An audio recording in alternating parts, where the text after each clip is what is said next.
네, 계속해서 첫 주와 둘째 주는 우리 원죄의 열매에 대해서 살펴보고 있는데 오늘은 여섯 번째 시간입니다. 제목을 종교와 탐욕으로 정했는데요. 로이 존스 목사님은 야곱의 창세기 32장에 야곱의 약복강 나루 사건을 그 야곱의 회심 사건이라고 말씀을 해요. 야곱의 거듭난 지점이 창세기 32장이다라고 말씀을 하죠. 그래서 그전에는 야곱이 회심 전의 상태, 즉 종교인의 상태였다는 거예요. 종교. 그러니까 이 야곱에게 있어서 하나님과의 관계가 신앙이 아니라 종교였다라는 부분이죠. 그리고 32장 약복강 나루 사건에서 비로소 회심해서 그 이후에는 하나님과의 관계가 신앙의 관계가 되었다라고 얘기를 합니다. 그래서 왜냐하면 이 창세기 32장에 약복강 나루 사건 이전에는 야곱에게서 그 회심의 열매가 보이지가 않아요. 예수님께서도 마태복음 7장에서 내가 신앙 고백을 주님 했습니다. 내가 죽기도 했고요. 은사도 내가 가졌고요. 그리고 내가 선지자 노릇, 설교도 했습니다. 하나님 제 구원받은 거 맞죠? 그러니까 주님께서 no. 그걸로는 너의 구원이 입증이 안 돼. 너의 구원의 입증은 열매로 알리라 라고 주님께서 말씀하시거든요. 그러니까 동일해요. 이 야곱이나 성경의 기준으로 동일하죠. 구약과 신약이 다를 수가 없고요. 구약이나 신약이나 똑같은 기준으로 거듭남과 또 거듭남으로 인한 입증의 시금석이 동일할 수밖에 없죠. 그래서 야곱도 마찬가지예요. 거듭나기 전에는 저도 마찬가지고 주님이 말씀하시면 그 열매가 보이지 않는단 말이에요. 회심의 열매가 보이지가 않죠. 그래서 비로소 우리가 거듭나게 될 때에 우리에게는 회심의 열매가 드러나게 돼요. 야곱도 마찬가지입니다. 여러분도 마찬가지고요. 여러분도 거듭나게 되었으면 여러분에게 비로소 주님이 말씀하신 이 열매가 보이게 돼요. 맺혀지게 되니까 이 열매가 무엇인지 비로소 알게 되죠. 그래서 그전에는 이 종교인이라고 저는 표현을 하는데 우리가 교회에 출석하는 사람들, 거듭나지 않고 교회에 출석하는 사람들은 종교인들인데, 그래서 그 종교인은 본인의 구원을 교리로만 이제 입증을 하려고 하거든요. 그러니까 교리가 뭔가 하면 신앙 고백이죠. 내가 성경의 말씀처럼 마음으로 믿어 의에 이르고 이 신칭의 교리를 나는 믿습니다. 그러면 나 구원받은 거죠? 그렇게 이제 믿어버리는 거죠. 그런데 예수님께서는 그러한 교리의 고백은 거듭나지 않고도 누구나 할 수 있다라고 주님은 말씀하세요. 그러면 내가 참되게 그 교리를 믿고 거듭난 증거는 뭔가 했을 때에 거듭남 이후에 열매가 맺힌다는 거예요. 회심의 열매가.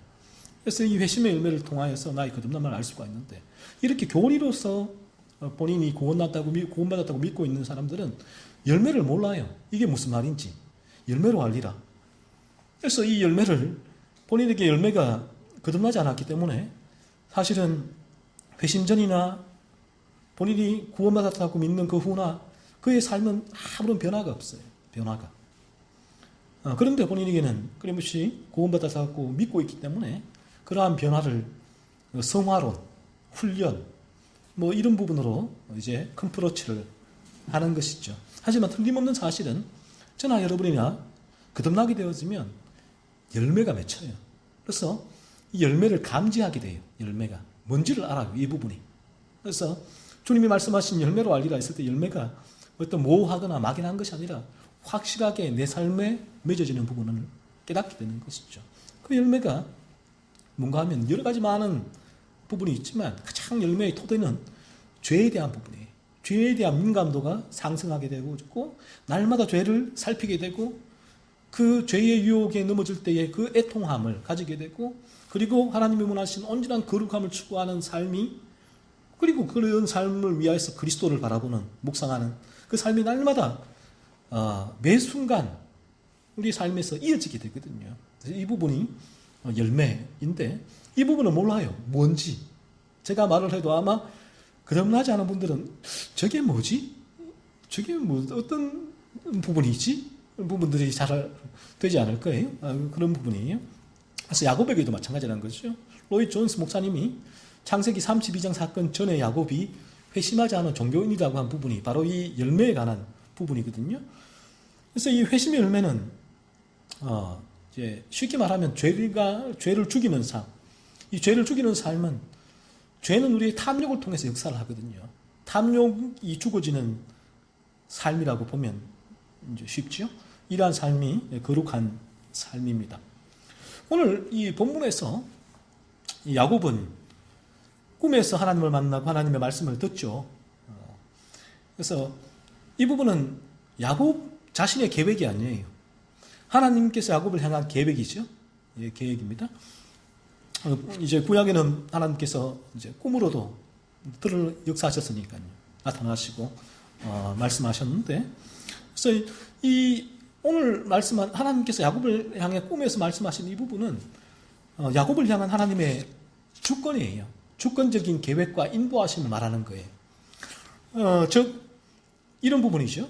야곱의 구원과 야곱의 인생이에요. 야곱의 구원과 인생은 하나님의 계획 속에서 인도되어진다는 하나님의 주권에 대한 말씀이 포인트예요. 이 말씀의 포인트가. 그래서 우리가 이 말씀에 대한 포인트를 거듭나지 않게 되어지면 이 말씀에 대한 포인트가 어떻게 되는가 하면, 해석이 어떻게 되는가 하면, 와, 하나님께서 야곱을 이렇게 크게 하셔? 이렇게 이 땅 가운데 잘 되게 하셔? 그러면 나도 야곱처럼 잘 되게 하시겠네. 이렇게 말씀을 해석하게 되는 거예요. 해석을. 그러니까 이 땅에서 모든 자신의 야망의 성취, 존재의 확장으로 말씀이 해석이 되어지는 부분이에요. 그래서 로이 존 메가드 목사님은 조엘 오스틴의 교회를 보고 이러한 존재의 확장, 야망의 성취를 위한 교회가 조엘 오스틴의 레이크우드 교회잖아요. 수만 명이 모이는 교회. 메가드 목사님 그 교회를 보고 사탄적인 교회라고 얘기를 하거든요. 그러니까 왜냐하면 거듭나게 되어지면 죄를 죽이고 탐욕이 죽여지는 삶인데 오히려 그 탐욕을 확장시키는 삶을 계속해서 부추기니까 그 교회에서. 그러니까 사탄적인 교회라고 그렇게 얘기를 하는 부분이죠. 그래서 우리가 거듭나게 되어지면 이러한 말씀의 포인트가 하나님의 주권이에요. 종교개혁자들이 말했던 하나님의 주권. 하나님의 주권 가운데 이 야곱의 구원과 계획, 인생이 인도되어지는구나 라는 하나님의 주권을 바라보게 되어지고, 그리고 하나님의 주권을 동일하게 나의 삶에서도 동일하게 그 주권을 통하여 나의 삶을 바라보게 되는 거죠. 나의 거듭남과 나의 인생은 하나님의 주권 속에서 하나님의 인도하심, 하나님의 뜻 가운데 인도되어지는구나, 그 사실을 깨닫게 되어지는 거죠. 그래서 이와 동일하게 마태복음 6장에서도 먼저 그 나라와 의를 구하면 이 모든 것을 너희에게 더하시리라는 말씀이 있잖아요. 그러니까 우리가 거듭나지 않게 되어지면 이 말씀도 포인트가 어디 있나 하면 뒤쪽에 있어요. 뒤쪽 꼬리에 있다. 꼬리에. 먼저 그 나라와 의를 구하라. 그리하면 이 모든 것을 나에게 더하시리라. 이 모든 것을 나에게 더하셔? 와우. 그래. 그러면 하나님의 먼저 그 나라와 의를 구해야지. 이렇게 되는 부분. 하지만 거듭나게 되었으면 꼬리는 별로 중요하지 않아요. 꼬리는 하나님의 주권 속에서 이루어지는 자연스러운 하나님의 나의 인생을 인도하는 하나님의 주권으로 여기게 돼요. 중요한 부분은 머리죠. 먼저 그 나라와 의를 구하는 삶. 이 삶이 선행이 돼요. 먼저 그 나라, 하나님의 나라. 하나님 나라는 거룩한 나라죠. 하나님의 의는 거룩이잖아요. 그래서 죄를 죽이는 거룩한 나라, 거룩한 삶, 하나님의 거룩한 통치를 사모하게 돼요. 그래서 이 뒤에 꼬리를 얻기 위해서 사모하는 것이 아니라 자연스럽게 이 앞부분, 이 머리에 있는 이 하나님의 말씀이 나에게 적용되어지고 사모되어지고 그 말씀을 붙들고 살아가게 되었으면 뒤에 꼬리는 하나님의 주권 가운데 인도되어지는구나. 겸허히 나의 그 삶이 어떠한 삶이 되든지 간에 순종을 하게 되는 부분이죠. 그래서 우리가 거듭나게 되면 종교개혁자들의 핵심 토대였던 부분이 하나님의 주권이거든요. 종교개혁 하나님의 주권.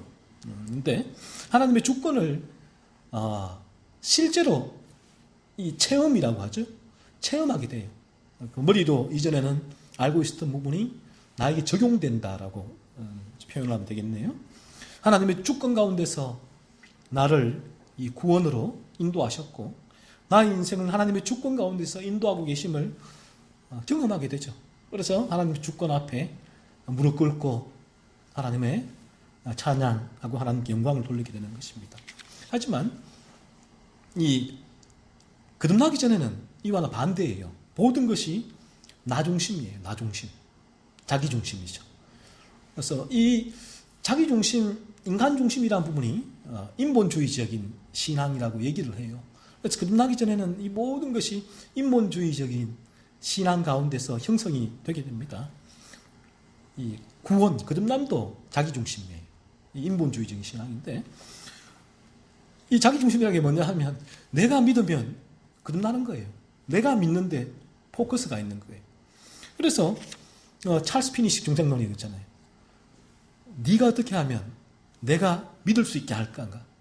그래서 이 부분에 역점을 두거든요. 그래서 하나님의 역사 반, 내가 또 하는 일 반, 반반 뭐 이렇게 얼버무리죠. 막 섞어버리죠. 그래서 끝내는 이렇게 반반 섞지만 끝내는 이러한 중생론은 인간 100%예요. 내가 선택하는 거죠. 내가 믿는 거예요. 그러니까 어떻게 하면 찰스 피니식 중생론은 저 사람을 예수를 믿게 할 것인가. 사형리가 나오죠. 사형리가.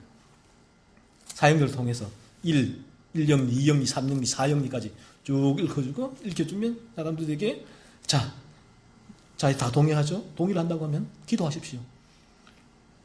저를 따라 기도하십시오. 그러면 당신은 구원받은 것입니다. 이렇게 본인이 이 부분을 믿고 기도하면 구원받았다. 그래서 사형리만 읽고 기도하면 구원받는 거예요. 그래서 당신은 구원받았습니다.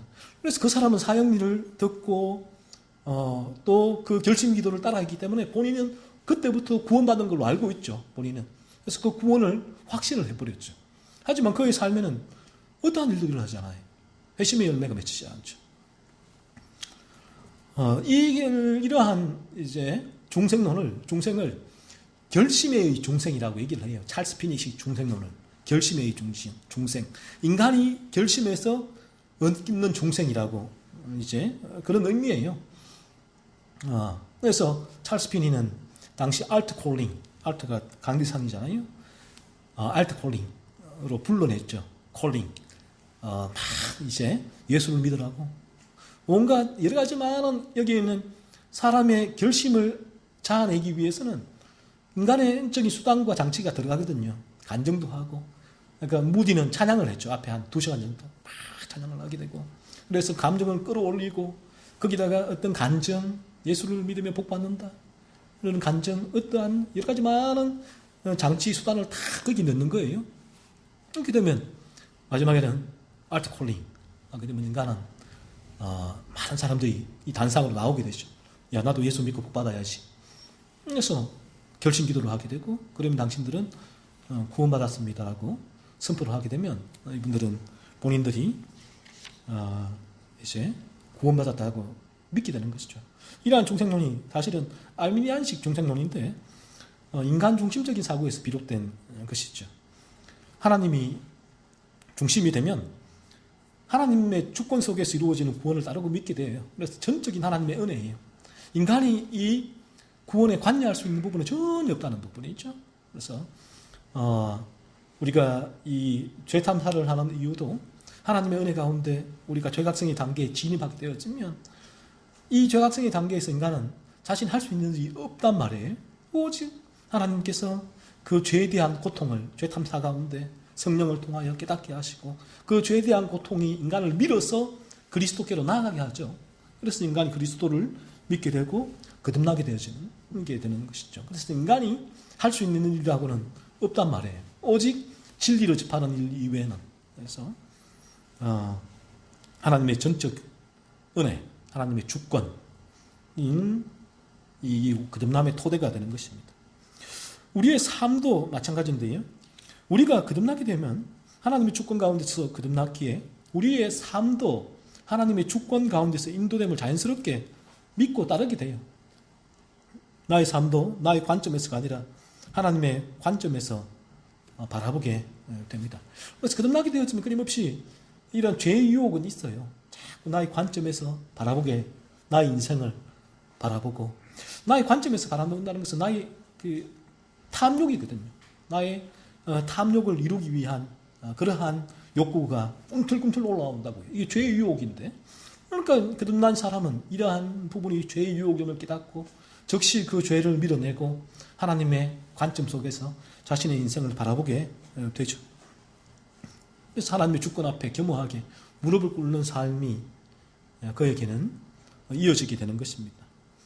회심하지 않은 이 야곱은 오늘 본문에서 유심히 살펴보면 자신의 관점으로 인생을 바라보고 있음을 우리가 알게 됩니다. 자신의 관점으로 인생을 바라본다는 의미는 자신의 탐욕이 중심이 돼요. 중점이 돼요. 자신의 탐욕을 채우기 위한 삶을 살아간다는 말이에요. 야곱이 지금 그런 삶이랍니다.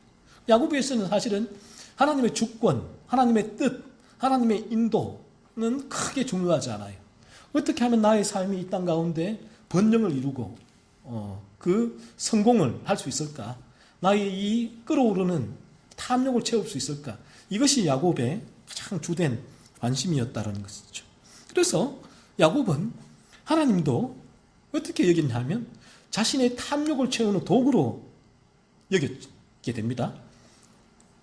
회심하지 않은 사람이, 거듭나지 않은 사람이 이 교회에 나오게 될 때 이 하나님은 종교가 되죠. 종교. 그래서 불교나 기독교나 천주교나 모든 이제 샤머니즘이나 모든 종교가 된다는 것은 그런 종교는 자신의 탐욕을 채우는 도구가 된다는 거예요. 그래서 사실은 그렇게 이 야곱이 하나님께 나오는 것은 우리가 어떤 미신을 보고 자신의 소원을 비는 것과 똑같은 것이 되는 것이죠. 그래서 하나님도 종교가 될 수 있다라는 부분입니다. 스웨프가 늘 한 말이 그 말이에요.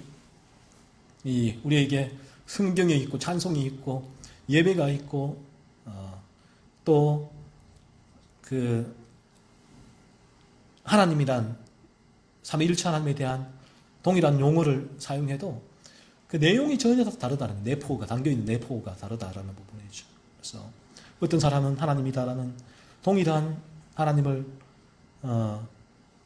섬기고 있다고 하지만 그 하나님이 어떤 사람에게는 하나님이 아니라 우상이 되기도 한다라는 부분이 그렇습니다.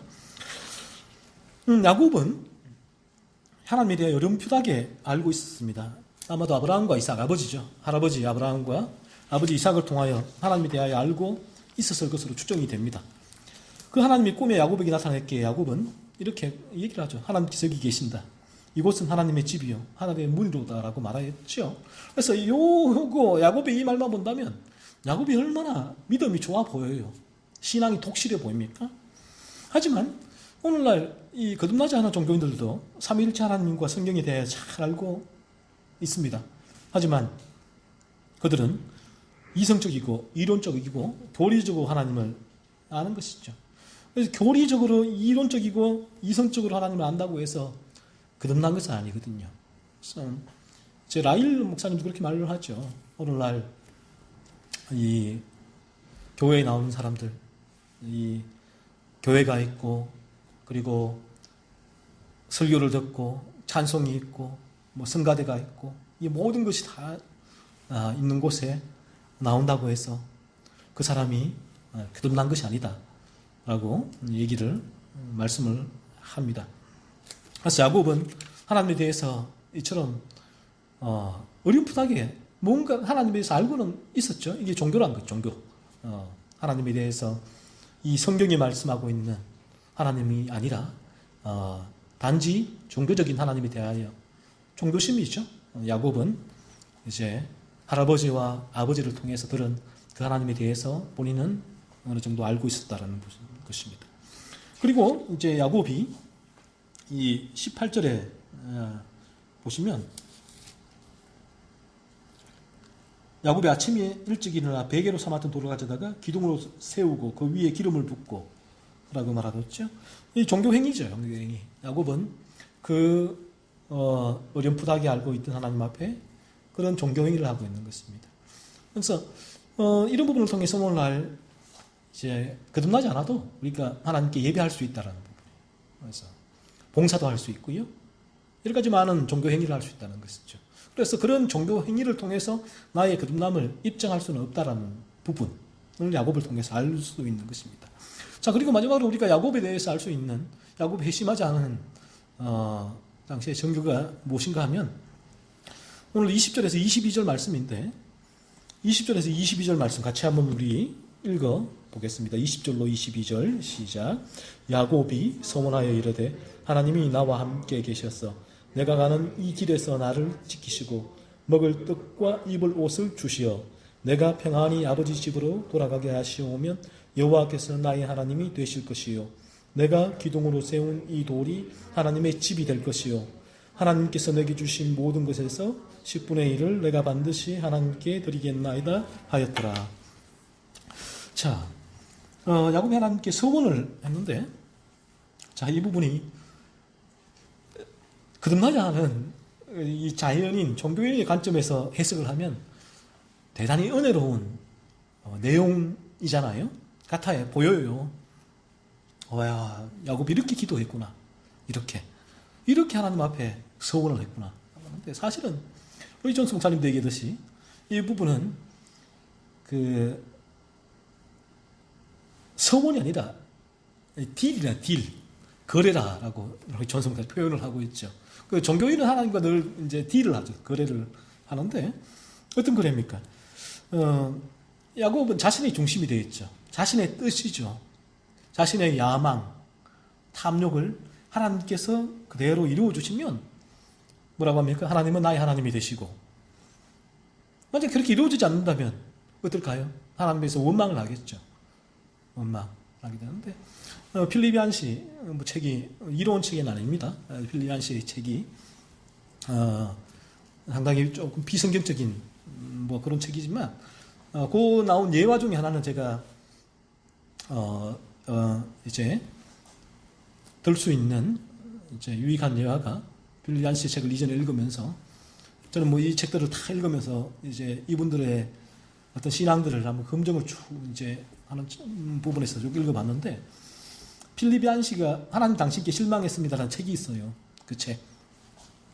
그래서 왜냐하면 이 책들이 필립 얀시나 헨리 나우엔이나 이런 분들의 책들이 왜냐하면 그 책들을 통해서 그 인간의 죄성을 드러내야 돼요. 살피고 죄를 죽이고 그 죄를 발견하고 그리스도께로 나아가도록 인도해야 되는데 저런 책들은 그렇지가 않거든요.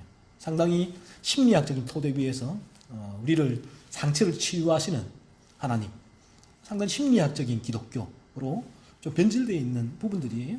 어쨌든 간에 필립 얀시가 그 책에서 예를 든 게 한 신학생인데 그 신학생이 믿음이 좋으니까 우리가 겉으로 보기에는 믿음이 좋으니까 신학교에 가지 않았겠어요? 그래서 신학을 한 거예요. 그런데 이 친구에게 어느 날 문제가 생깁니다. 약혼했다, 약혼요. 파혼을 당해요, 파혼을 당하고, 또, 아버지가 돌아가셨나?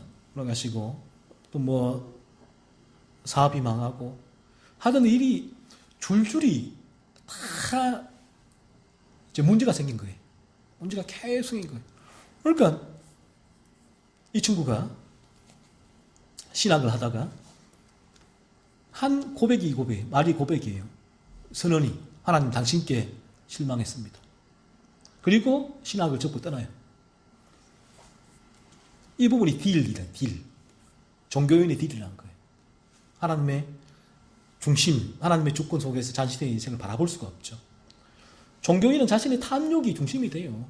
그래서 야곱도 그래요. 야곱도 하나님 무사히 돌아오시면, 거부가 되게 하시면 제가 10의 1조도 드리고 11조도 드리고 하나님이 내 하나님이 되십니다라고 야곱이 고백하는 이 고백은 야곱의 자신의 탐욕을 성취하는 통로일 뿐이죠. 하나님이 어떤 거래의 대상이라는 것입니다. 하지만 거듭나게 되어지면 우리에게는 제가 얘기했지만 이러한 유혹이 있어요. 우리의 탐욕에 대한 유혹이 있지만 이 부분을 죄로 인식하게 되고 끊임없이 밀어내게 되었습니다. 거듭나게 되어지면 어떤 부분이 따라오게 되느냐 하면 하나님의 중심에서 나의 인생을 해석을 해요. 그러니까 하나님의 주권 속에서 나의 인생을 해석하기 때문에, 그래서 바울이 말한 빌립보서에서 말한 4장 11절로 해서 13절로 말한 자족이죠. 자족. 내가 풍부에 처할 줄도 알고 비천에 처할 줄도 안다 라는 그 자족이 비로소 우리의 삶 가운데 들어오게 돼요. 내가 그 부분을 경험하게 돼요. 내가 어떠한 상태 가운데 있든지 하나님의 주권 속에서 나의 인생을 해석하면서 그 상황 가운데 자족하게 되죠. 단지 그러면 뭘 어떻게 해? 이 세상에 왜 공부하니? 왜 일하니? 뭘 하니? 그건 네 탐욕을 위한 것이 아니냐? No, 그렇지 않죠. 내가 가정에서 나의 위치를 지키는 것, 이유. 내가 직장에서 일을 하는 이유. 학생으로 공부하는 이유. 소명이죠. 그때부터 사명이 되는 거예요. 하나님께서 내게 맡기신 일이 되어버리는 거예요. 그래서 청지기적인 사명이 그에게 생겨나는 거예요. 그래서 내게 주어진 사명이기 때문에 그냥 묵묵히 하는 거예요. 열심히 최선을 다해서. 그래서 거기에 하나님께서 많은 부를 주신다면 하나님 주신 은혜일 뿐이에요. 우리 청교도들은 얘기를 합니다. 청교도들은 부자가 되려고 그렇게 자신의 탐욕을 채우려고 발버둥치지 않았지만 하나님께서 부를 주셔서 그런 부가 들어오면 그들은 이 부분이 하나님의 은혜였다라고 고백을 해요. 그래서 하나님의 은혜일 뿐이죠. 본인들은 그러한 부분을 목표로 해서 살아가질 않아요. 그래서 끝나게 되어지면 이러한 부분에 대한 우리의 삶에 대한 자족이 생겨요. 그래서 이 부분이 없으면 끊임없이 우리의 탐욕을 위해서 더 많은 것, 더 뭘 절대 만족할 수가 없는 게 인간의 죄성이다 라는 부분이에요. 그래서 부자, 누가복음 18장의 부자, 어리석은 부자 비유가 바로 그 부분이죠. 그 안에 소출이 많이 생겨서 많이 거두었다고요. 그러니까 부자가 어떻게 합니까? 이 그듭나지 않은 죄의 지배 가운데 있는 부자의 생각은 오직 어떻게 하면 내가 이걸로 평생 잘 먹고 잘 살까? 온통 그 생각이 안겨있는 거예요. 하나님의 뜻과 나라, 이 물질로 통한 자신의 죄성, 이 부분이 어떻게 자신의 죄성을 자극하는지 그 부분에 대한 부자에는 관심은 전혀 없었죠. 그러니까 하나님께서 하신 말씀이 어리석은 부자여, 오늘 밤에 내가 네 영혼을 찾겠다. 그러면 네가 예비한 것이 네 것이 되겠느냐? 이것이 가련한 인생이라. 세상의 사람도 모르죠. 이 부분을. 천년 만년 살 것 같죠. 내일 하나님께서 우리를 영혼을 취하시면 우리는 이 땅을 떠나야 될 그러한 존재가 저희들이라는 부분이죠. 다음 한 주간도 여러분께서 이 야곱의 그 모습을 통해서 여러분의 삶을 한번 비춰보십시오. 하나님의 주권 속에서 나의 삶이 인도되고 있음을 겸허히 인정하고, 그리고 나의 죄를 끊임없이 살피고 그 탐욕을 죽이고 하나님 거룩함을 이루고자 하는 삶이 없다면 여러분은 그 부분이 죄라는 부분이 죄. 여러분이 추구하고 있는 이 땅의 삶의 목표가 그러한 부분이 없다면 죄라는 부분이죠. 탐욕의 죄입니다. 그래서 여러분이 그러한 부분을 계속 다음 한 주간도 살피십시오. 여러분의 죄를 찾아내십시오. 그러면 하나님께서 은혜를 주셔서 우리 모두를 죄각성의 단계로 진입하게 하고 마침내 그리스도께로 인도되어 우리가 거듭나게 될 때에 이러한 하나님의 주권, 하나님의 인도 가운데 겸허하게 하나님을 찬양하며 우리의 가운데 있는 죄를 죽이고 거룩함을 추구하는 이 삶의 열매가 맺어지게 될 겁니다. 그때야 비로소 하나님은 나에게 이 딜을 하는 대상이 되질 않아요. 기도의 내용과 제목도 바뀌게 되죠. 그런 변화가 오게 되었습니다.